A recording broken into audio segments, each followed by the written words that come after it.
Hola a todos chicos, pues bienvenidos a este nuevo video sobre las generales anatomofisiológicas de los sistemas. El día de hoy vamos a hablar sobre el sistema circulatorio. ¿Ok? Es un tema sumamente interesante y que genuinamente disfruté mucho hacer estas presentaciones. Espero que ustedes también lo disfruten, que lo puedan entender y pues nada, comencemos.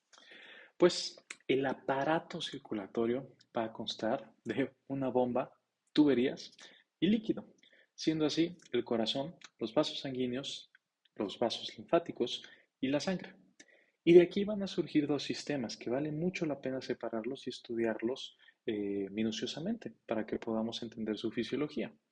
El sistema cardiovascular y el sistema sanguíneo, que a pesar de que convergen, pues ambos tienen componentes extensos y que de esta forma permiten todas sus funciones, las cuales van a ser el transporte de nutrientes, de hormonas, de oxígeno, dióxido de carbono, desechos y de un montonal de células.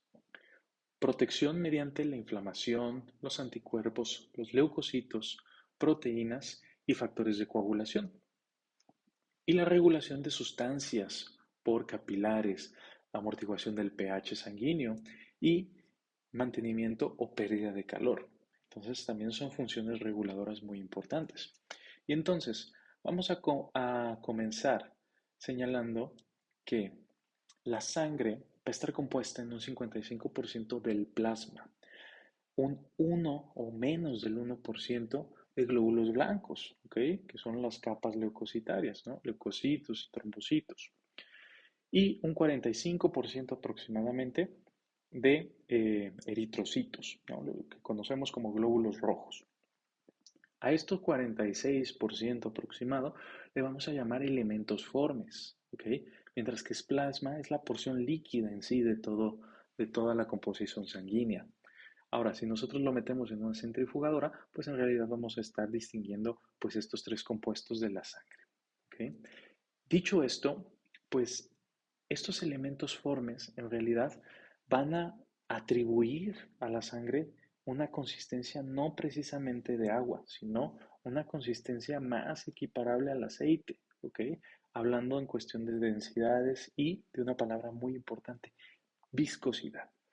Postmental a eso, hablamos de eso más a detalle en la siguiente diapositiva, ¿vale? Vamos a estar abordando también un poquito de todas las células que van a estar componiendo la sangre. Vemos, por ejemplo, un monocito, vemos a los trombocitos, que son más llamados plaquetas, vemos a los eritrocitos, ¿sí? Como tal glóbulos rojos, vemos un pequeño linfocito, un neutrófilo también denominado polimorfonuclear. ¿Ok? ¿Por qué polimorfonuclear? Pues vean cómo el núcleo de aquí pues está un poquito más en banda, ¿no? Es un neutrófilo muy, muy joven, muy indicativo de infecciones bacterianas, ¿no?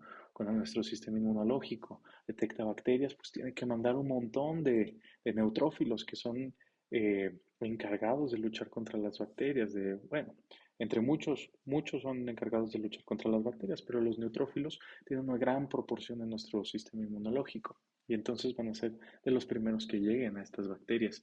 Y tanto es el tránsito y tanto es la demanda de neutrófilos que nuestro sistema inmunológico los empieza a mandar jovencitos, sin estar desarrollados, y su núcleo se percibe en bandas. Entonces eso es algo interesante clínicamente, ¿no? Pero vean cómo este es otro neutrófilo que también está desarrollado, que ya es maduro y tiene otra morfología en su núcleo, al igual este. Por eso se les llaman polimorfonucleares. Vemos aquí un linfocito más grande, vemos aquí un basófilo, vemos otro monocito y vemos aquí un eosinófilo importantísimo en alergias y en infecciones parasitarias, ¿vale? Los basófilos también son importantes en alergias, pero son alergias más normalitas, ¿ok? En general los eosinófilos son alergias exacerbadas y en infecciones parasitarias, muy importante en infecciones parasitarias. Y sí, esta es alguna de los componentes de los leucocitos. Cuando hablamos de leucocitos, pues en realidad nos referimos a todo este montón de células que están aquí, excepto de los eritrocitos y de las plaquetas. Ahora, la sangre va a tener un ecosistema de componentes inmensísimo, ¿ok? Los cuales, dependiendo de la concentración de esos componentes, pues se va a modificar la viscosidad de la sangre, ¿ok? Vean todos los componentes de nuestra sangre y cada uno tiene una función especial. No existe nada más a lo güey en nuestra sangre, ¿ok? Sino que realmente tienen un porqué. Ajá, el colesterol, el fibrinógeno, que es la proteína más grande en tamaño de nuestra sangre. La albúmina, importantísima, y ahorita hablamos de ella, que es la proteína más frecuente en nuestra sangre, ¿ok? Una es la más grande en tamaño y la otra es la más grande en cantidad, ¿vale? Vemos aquí un montón de elementos, de minerales, ajá, que van a también estar componiendo nuestra sangre. Pues la transferina, las proteínas que van a también estar uniéndose a todo a múltiples moléculas, ¿vale? Ahora, aquí les quiero decir algo. No es lo mismo tener tuberías, que son nuestros vasos sanguíneos, repletas de agua, a tenerlas repletas de miel. La viscosidad es distinta. Y aunque tengamos la misma bomba, ujú, la misma tubería, si tenemos una composición distinta en el agua, no va a funcionar de la misma manera. Y eso es algo muy importante. ¿Ok? Gracias a variables como la viscosidad, que es de lo que estamos hablando ahorita, la presión, el flujo, el diámetro y la resistencia, entre muchísimas otras, la fisiología cardiovascular se vuelve pura física. Y eso es lo más bonito de la fisiología cardiovascular, ¿ok? Vamos a hablar primero de quién va a producir la sangre. Pues los órganos hematopoyéticos, ¿ok? ¿Como cuál? La médula ósea es la más importante.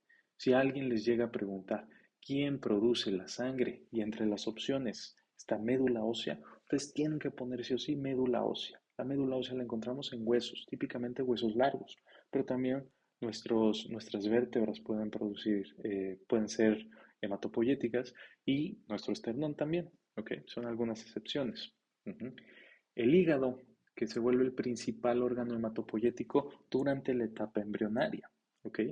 El timo y el vaso. Definitivamente la más importante es la médula ósea. Y la médula ósea roja. Recuerden que tenemos dos, la roja y la amarilla. Ahora, ¿quién va a mantener la composición de la sangre estable? Pues en realidad los hábitos alimenticios, la calidad de vida, el propio metabolismo y en general, por ejemplo, el ejercicio. Vamos más a cuestión de hábitos, los que pueden mantener una composición de sangre estable. Aquí que tenemos, hablando un poquito de la clínica, vemos a niños con una patología metabólica denominada kwashiorkor. ¿Ok? Kwashiorkor clínicamente se presenta en niños que tienen un déficit en el consumo de proteínas, más que tienen un alto contenido de consumo en carbohidratos y además han sido destetados, ¿vale? Esos niños empiezan a desarrollar una patología denominada kwashiorkor, que es un tipo de desnutrición. Pero eh, Kwashiorkor es caracterizada por este tipo de pancita que vemos aquí. Esta pancita se debe a que en nuestra sangre hay una disminución de una proteína y la proteína más abundante que dijimos que era la albúmina, exactamente.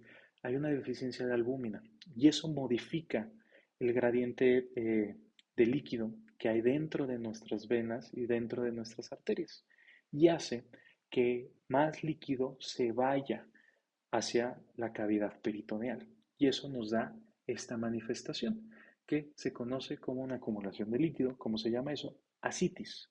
No es edema porque no es periférico, se llama específicamente asitis, donde también vemos esto en adultos, pacientes que tienen, por ejemplo, una cirrosis hepática, ¿ok? La vemos muy comúnmente, incluso tenemos el signo de la ola, que es si ponemos, por ejemplo, nuestra mano a mitad, siguiendo su línea alba, por ejemplo, a más o menos a la altura del ombligo, y entonces simplemente hacemos una pequeña percusión con nuestros dos dedos por ejemplo, lateral, ¿no? Casi juntito a su cresta ilíaca, hacemos una pequeña percusión, un pequeño roce así, y sentimos un roce, ¿no? O sea, un pequeño toque, ¿no? Un pequeño toque en en su cara, en su abdomen lateral, y entonces sentimos como si fuera una ola que viaja hacia nuestra mano, que puede estar tanto en el ombligo o si sospechamos que es más severo, pues del lado contralateral. ¿no? Y sentimos cómo viaja la ola. Ese es el signo de la ola y nos indica ascitis. Muy bien. Ahora, eh, en un video me acuerdo que se me olvidó la palabra de esta región. Esta región la vamos a conocer como mediastino, ¿ok? La región del mediastino. Y en el mediastino vamos a encontrar los pulmones y, muy importante, el corazón. El corazón va a estar en su cavidad cardíaca. Vean cómo se modifica el ángulo del pulmón izquierdo para permitir que el corazón esté ahí recargándose. Y esa es la razón fundamental por la que el pulmón izquierdo pues solo tiene dos lóbulos, mientras que el pulmón derecho tiene tres lóbulos. ¿Okay? Como están recubiertas de las dos pleuras, y entre las dos pleuras hay un pequeño que es el líquido pleural, ¿ok? Que hace que las dos pleuras no se rocen tan bruscamente, no generan tanta fricción y por lo tanto pues no se laceren, ¿no? Um, ¿Qué tenemos aquí? Pues tenemos el corazón, tenemos el callado aórtico, tenemos la vena cava, la cava superior, no alcanzamos a ver la cava inferior, tenemos el tronco pulmonar izquierdo, ¿ok? Y vemos la base del corazón. Y típicamente los libros describen al corazón un órgano, eh, como un órgano que sigue una figura triangular. Y entonces si tiene una base, también tiene una punta. Y a esta parte le vamos a conocer como el ápice cardíaco. ¿Ok? Y vemos también una membrana que recubre el corazón, que es el pericardio. Y por último, el principal músculo respiratorio, que es el diafragma. Si cortamos transversalmente, más o menos como a esta altura, ¿ok? Vamos a poder ver esta imagen que percibimos aquí, que visto desde la perspectiva anterior, pues iniciamos con el esternón, ¿ok? Después viene el corazón, que vemos aquí su ventrículo derecho, y vemos un poquito del ventrículo izquierdo. Vemos también el tabique interventricular o el septum interventricular, que va a ser muy importante electrofisiológicamente hablando. Vemos los pulmones, ¿ok? Que sería el pulmón derecho y el pulmón izquierdo. Vean cómo el borde con el corazón pues está presionando un poquito el pulmón. Eso es completamente normal. Vemos cómo está la vértebra torácica aquí. Vemos cómo está el cuerpo torácico, el cuerpo vertebral, disculpen. Vemos la médula espinal, vemos las apófisis, ¿ok? Y vemos un músculo aquí que probablemente es la porción final del dorsal ancho, probablemente, ¿ok? Ah, ahora, vamos a hablar un poquito de cómo está compuesta la circulación en general, cómo luce la circulación en general. Vemos que la circulación va a estar dividida en dos tipos de circuitos, el circuito pulmonar y el circuito sistémico, o la circulación menor y la circulación mayor. La circulación menor, porque normalmente los libros nos hablan de eso, con esa terminología. La circulación menor va a ser como la sangre va a entrar a los pulmones, ¿okay? Va a oxigenarse, va a salir de los pulmones y entonces posteriormente va a salir a todo el sistema y entonces ya después regresará al corazón y nuevamente se va a mandar a los pulmones. ¿Cómo luce esto? Ok, pues respiramos, el oxígeno difunde a través de toda nuestra tráquea, nuestros bronquios, nuestros alvéolos, logran oxigenar nuestros capilares. La sangre regresa hacia nuestro corazón, ¿ok? La sangre oxigenada regresa a nuestro corazón. Posteriormente se va a mandar esa sangre oxigenada que recorra todo nuestro cuerpo. Se va a utilizar ese oxígeno, esos nutrientes, y por gradiente de presión, el CO2 es el que va a persistir y el que se va a pegar a la sangre. Y este CO2 va a difundir nuevamente hacia nuestro corazón derecho. En el corazón derecho se va a bombear hacia nuestros pulmones nuevamente y este círculo se va a repetir. Entonces, circulación menor es la circulación que existe entre el corazón y los pulmones, mientras que la circulación mayor es el corazón y el cuerpo en general. Ujú. Ups. Muy bien, vamos a hablar propiamente de la bomba, el corazón. Vemos aquí una vista anterior del corazón, vemos cómo está el callado aórtico, ¿ok? Vemos cómo están aquí los troncos aórticos, que ahorita vamos a hablar más de qué es lo que nos da. la vena cava superior, la cava inferior. Vemos aquí las ramas de la arteria pulmonar derecha. Ojo aquí, ¿por qué se ve azul? ¿No las arterias transportan sangre oxigenada? Pues el 99% de las arterias transportan sangre oxigenada. Sin embargo, la definición de una arteria es todo lo que sale del corazón, mientras que la vena es todo lo que regresa al corazón. ¿Ok? Entonces, si estas son es sangre, sí, desoxigenada, pero que sale del corazón hacia nuestros pulmones, pues el nombre es arteria pulmonar. Mientras, si regresa sangre oxigenada, pero está regresando al corazón, de los pulmones al corazón, pues entonces se llaman venas pulmonares. ¿Ok? Tenemos 4 venas pulmonares, ¿ok? 2 de cada lado. Tenemos aquí las ramas de las arterias pulmonar derecha y en la arteria pulmonar izquierda tenemos este tronco, ¿ok? Que es derivado del tronco pulmonar, ¿ok? Vemos aquí un poquito la porción de la aurícula izquierda que corresponde aquí. Ah, aquí estaría la aurícula derecha, ¿ok? Que la tapa toda la orejuela derecha, que es también una pequeña porción de la vena cava, de cómo luce, ¿ok? Aquí estaría la aurícula derecha. Ujú. Vemos aquí el surco coronario, que de aquí van a salir arterias coronarias súper importantes, que al final son las que se infartan y los que hacen que el tejido miocárdico muera y que el corazón pierda funciones, ¿ok? Vemos cómo también tenemos un surco interventricular anterior. Vemos el ventrículo izquierdo y, acuérdense, el ápice del corazón, el borde puntiagudo del corazón. ¿Ok? Si hiciéramos un corte coronal al corazón, encontramos estructuras muy interesantes. Nuevamente las mismas que ya hemos visto. La aorta, la cava superior, cava inferior. Aurícula derecha, vean cómo tienen aquí la cavidad. Aurícula derecha. ¿Ok? Vean cómo aquí hay una válvula. Esta es una válvula y es muy importante. Una válvula que va a tener tres, digamos, 3 porciones. ¿Ok? Y esta va a ser la primera válvula aurículo, porque aquí está la aurícula. También también la aurícula la denominan,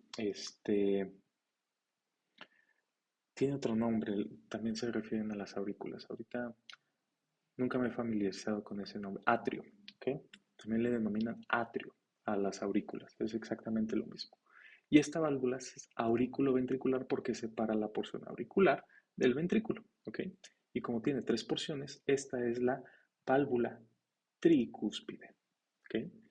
Vean cómo también tenemos las cuerdas tendinosas que van a atribuir la tensión de esta válvula y la van a tener abierta y después se va a cerrar, ¿ok? Por gradiente de presión de los líquidos, ¿ok? ¿Cuál va a ser el líquido? Pues evidentemente la sangre. ¿Cómo colinda entonces con el ventrículo derecho? Y quiero que prestemos atención al grosor de esta pared, ¿ok? Vean cómo aquí tenemos el tabique interventricular o el septum interventricular. Vean cómo aquí tenemos la primera de las válvulas semilunares. Ojo, unas eran las auriculoventriculares y estas son las semilunares, que claramente como colinda con el tronco pulmonar y va a ser sangre que va a salir hacia los pulmones, ¿ok?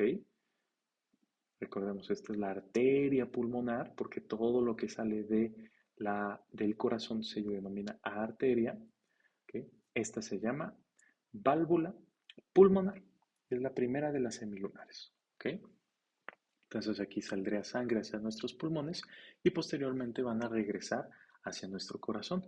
Y regresan, ojo, tanto la del lado izquierdo como la del lado derecho van a regresar al mismo lugar, que es este. Este es el lugar donde va a regresar la sangre oxigenada, que es la aurícula izquierda. ¿Ok? Esta es la aurícula izquierda. Y aquí vemos la segunda de las válvulas auriculoventriculares, que es la bicúspide. ¿Por qué bicúspide? Porque esta solo tiene 2 porciones en su válvula. También es denominada mitral, ¿ok? No se confundan. De hecho, muchas veces la denominamos más mitral que bicúspide, ¿ok? Pero nos referimos a la misma. Hay 2 válvulas auriculoventriculares. Ujú. Posteriormente tenemos el ventrículo izquierdo. Y vean el grosor de esta pared muscular. Si la comparamos, es mucho más grande el miocardio del ventrículo izquierdo que el ventrículo derecho. Claro está, porque este ventrículo tiene la función de mandar toda la sangre fuera de nuestro cuerpo. Bueno, más bien, toda nuestra sangre fuera del corazón hacia nuestro cuerpo. Entonces tiene que vencer un montón de presión este ventrículo y poder mandar para que discurra y entonces pueda perfundir a todos nuestros órganos, ¿ok? Y falta la última de las válvulas semilunares, que esta válvula, como permite el paso de la sangre desde el ventrículo izquierdo hacia la aorta y entonces hacia todo el cuerpo, se va a llamar válvula aórtica, ¿ok? Y es la segunda válvula semilunar, ¿ok? Y con esto vamos a pasar únicamente a hablar de las capas del corazón. Esta parte, que es la que está en contacto con la sangre, ¿ok? Se llama endocardio. Endocardio. Cuando hablamos de endocarditis, las principales y lo que más nos asusta, las principales estructuras y lo que más nos asusta que esté infectado son las válvulas, ¿ok? La endocarditis tiende a infectar y hacer acumulación de bacterias en las válvulas y las hace ineficientes, ¿ok? Y eso es muy, muy, muy peligroso. Vean cómo tenemos el miocardio. Mío, ¿qué quiere decir músculo? Es el músculo cardíaco. Vean la porción tan grande que tenemos de miocardio en el ventrículo izquierdo. Y finalmente el epicardio, que es lo más alejado, la capa más superficial de todo nuestro corazón, que está en contacto con el pericardio visceral. ¿Vale? Excelente. Vean cómo si lo vemos desde una vista posterior, tenemos aquí el corazón, tenemos la misma estructura. La aorta, las arterias pulmonares, que esta es la izquierda y esta es la derecha, cava superior, cava inferior. Tenemos aquí las venas pulmonares. Vean cómo convergen en la misma zona. ¿Cuál va a ser la misma zona? Pues la aurícula izquierda, ¿ok?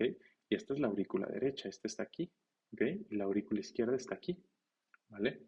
Vemos cómo está el tabique coronario. Nuevamente el ápice del corazón. Vemos cómo el ventrículo izquierdo en realidad es esta parte. El ventrículo derecho es esta parte de aquí, ¿vale? Muy bien. Continuando con la anatomía, es también muy importante hablar de la electrofisiología del cuerpo y para eso hay que entender su anatomía.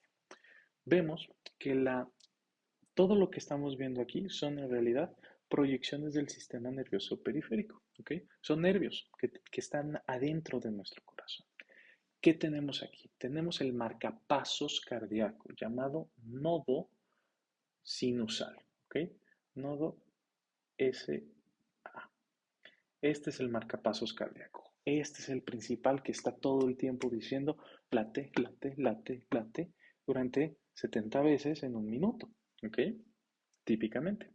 De aquí se discurre una rama que se llaman ramas internodales hasta llegar al haz de Bachmann, que va a estar coordinando la aurícula derecha con la aurícula izquierda. Finalmente las dos se están contrayendo al mismo tiempo, ¿ok? No están haciendo esto, están haciendo esto, las dos, ¿vale? Para bombear la sangre de las aurículas hacia los ventrículos, ¿ok? Aquí van a tener, como les dije, las ramas internodales y van a conectar con el nódulo aurículo ventricular. ¿Por qué? Porque está entre la aurícula y el ventrículo. ¿Ok? Aquí va a haber un desfase entre la velocidad. ¿Ok? Todo esto toma tiempo, pero donde hay un desfase más acentuado es cuando el impulso eléctrico llega al nodo AB y entonces hay un desfase de 0.9 segundos más o menos, dependiendo del libro de fisiología que ustedes lean. Y de aquí, entonces van a discurrir dos ramas que se llaman as e is, ¿ok? El as de is, ambas con H, ¿ok? Y de aquí van a salir las fibras de Purkinje. Y las fibras de Purkinje están compuestas de dos ramas, la rama derecha y la rama nodal izquierda. Vean cómo la rama izquierda en realidad pues tiene más proyecciones nerviosas. No es de extrañar.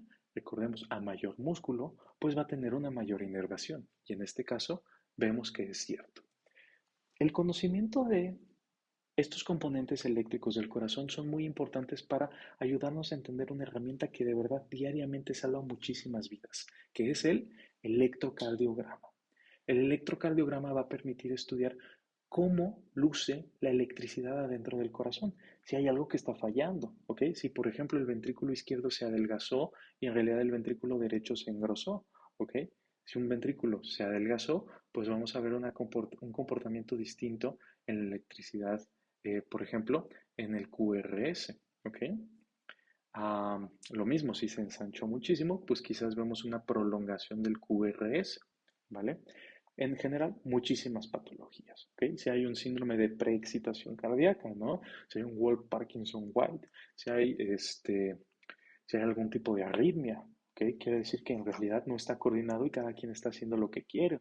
Una fibrilación auricular, un flóter auricular, una taquicardia supraventricular, una asistolia, ¿no? Que es el famosísimo pulso donde en realidad el electrocardiograma se ve así, plano, plano, plano, y quiere decir, ya se murió este amigo.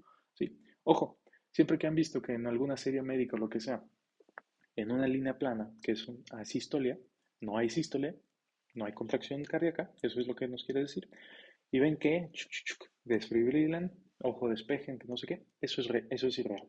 En realidad, el corazón no se desfibrila en asistolia, eso es malo, eso no se hace, ¿ok? Le puedes dar, por ejemplo, adrenalina, ¿no? Finalmente se dice, si el corazón no camina, dale adrenalina. Ujú. Si la arritmia está cabrona, dale amiodarona. Y en fin, un montón de más cosas, ¿no? Am, ok, y entonces, el electrocardiograma nos va a decir qué está sucediendo, cuál es el comportamiento eléctrico del corazón, ¿ok? Vemos, por ejemplo, aquí que es la onda P, que se refiere a la contracción ventricular, ¿ok? Perdón, a la contracción auricular, ¿vale? ¿Qué quiere decir esto? Que en realidad estamos hablando que el nodo SA y el haz de Bachmann aquí en las aurículas, las dos aurículas están recibiendo la señal y entonces se están contrayendo. Esa es la onda P. Hay una pequeña pausa, ¿ok? Que es este pequeño segmento y entonces después tenemos el famosísimo QRS, ¿ok? ¿Qué quiere decir eso? La señal ya pasó hacia los ventrículos se están contrayendo. Vean, en realidad, todo, todo el trayecto eléctrico que se está pudiendo proyectar aquí. Y entonces, después hay un pequeño periodo de pausa donde el ventrículo está así y finalmente, ¡pum!, se relaja y otra vez todo regresa a la normalidad. Y eso último es la onda T, mejor conocida como la repolarización ventricular, ¿ok? Y el QRS siempre lo van a encontrar descrito como la eh, despolarización ventricular y está la repolarización ventricular. Finalmente, pues es este constante juego. Vamos a suponer que solamente vemos la cara, el segmento derecho del corazón. Aurícula derecha, ventrículo derecho. Y entonces, ¿qué es lo que está sucediendo? ¿Ok? Esto se contrae, ventrículo se llena y entonces el ventrículo se contrae y este otra vez se contrae, se contrae, se contrae, ¿no? Entonces vemos en realidad pum, pum, pum, pum, pum, pum. Eso es lo que en realidad está sucediendo. Se contrae aurícula, contrae ventrículo, contrae aurícula, contrae ventrículo. Y ojo, contrario a lo que creemos de que eh, el primer sonido del corazón es que se contraiga la aurícula y el segundo el ventrículo, eso no es cierto. Lo que nosotros escuchamos en el corazón es el cierre de las válvulas, ¿ok?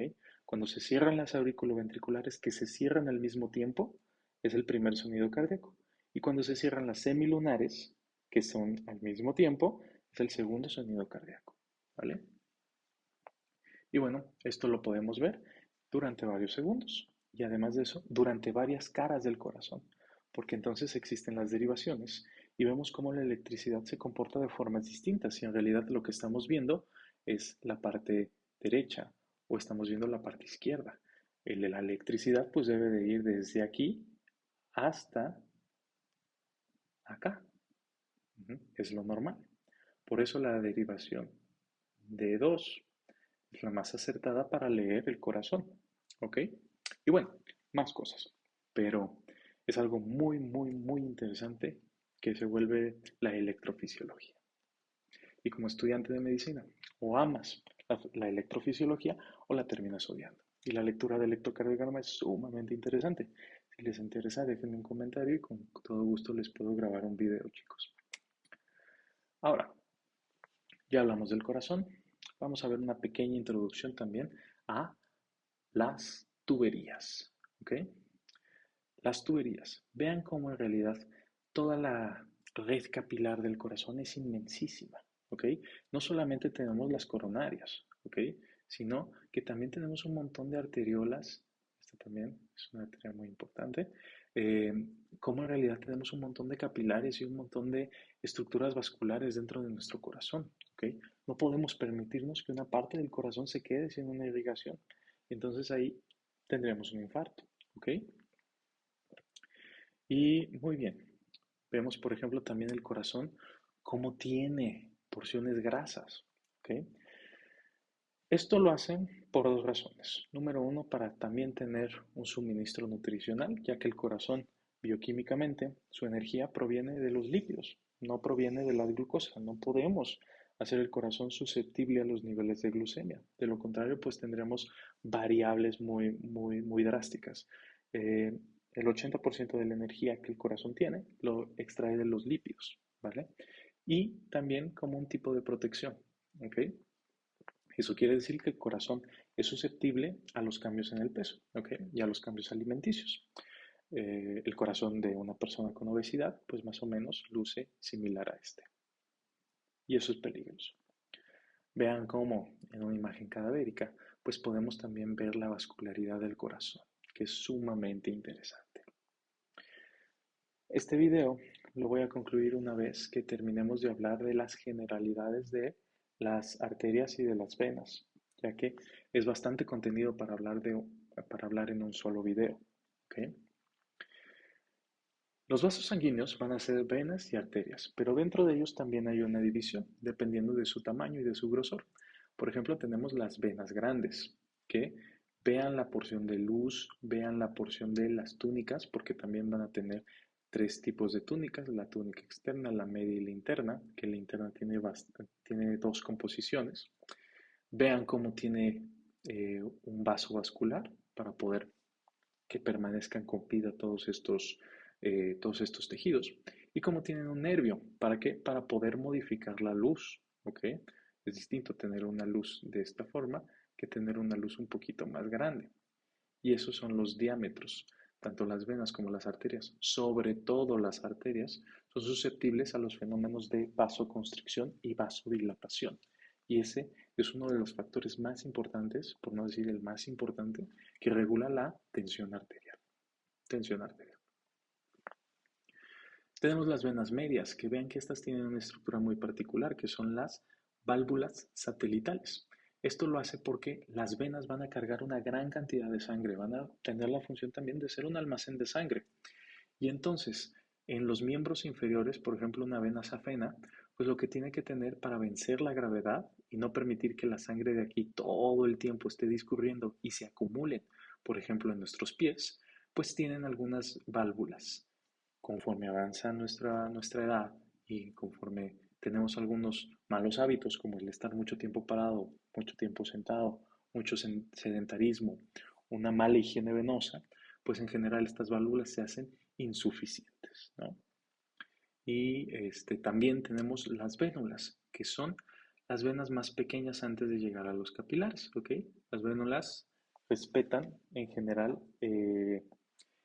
las vénulas respetan en general la misma anatomía de estas otras venas. Y finalmente tenemos el capilar, que el capilar es la estructura que va a conectar la vena con la arteria, ¿ok? En la circulación mayor, para que puedan entonces entrelazarse y tenga sentido nuestra circulación mayor. Bueno, circulación mayor en este ejemplo, ¿no? También puede pasar en la circulación menor con los pulmones. Pasa exactamente igual. Las arterias, tenemos arterias grandes, medias y las arteriolas. Vean cómo la porción en realidad de músculo en la arteria pues es mucho mayor, ¿ok?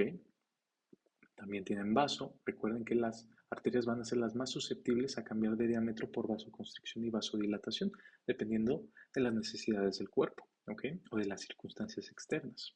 Por ejemplo, el frío, el calor, el miedo, la necesidad de un órgano de estar perfundido y de trabajar más o lo que sea.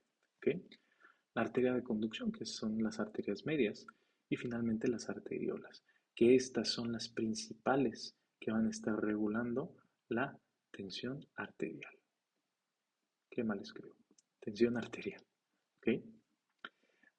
Vean también la porción muscular en comparación de la vénula, pues es muchísimo mayor.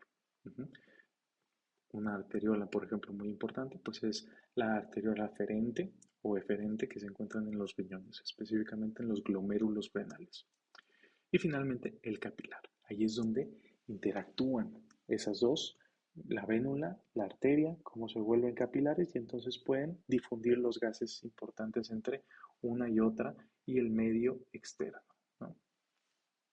Muy bien, pues hasta aquí dejamos este video de generales anatómicas. Exploramos sobre todo la bomba, que es el corazón, y en las siguientes clases vamos a explorar pues toda la red de tuberías, todas las venas y las arterias de nuestro cuerpo, o al menos la visión más general y más fundamental de todas, ¿no? Muchas gracias y nos vemos en el siguiente video.